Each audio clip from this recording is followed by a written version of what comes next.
let me talk about ECU programming in less than a minute.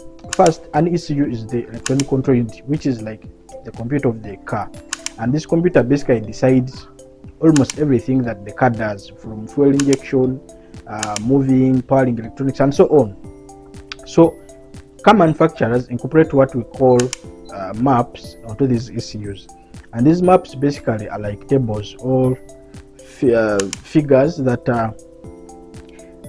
guide the ECU on what to do under certain conditions. There are many kinds of maps. I'll give an example with a fuel map. In a fuel map, you can find that the ECU is designed to dispense a given amount of fuel depending on a given RPM and load. And if our aim of ECU programming is to reduce fuel consumption or to improve fuel efficiency, we can decide to reduce the amount of fuel that the ECU dispenses under given conditions. A clear example is you can find that at 2000 RPM and at 30% load, the engine dispenses about 40 milligrams of fuel per stroke.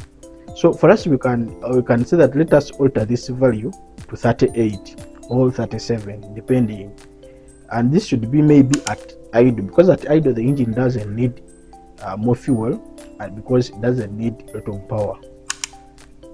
That is an example of an alternation you can make, or a change you can make to this map, so that you improve the fuel efficiency, and this is what we call ECU programming.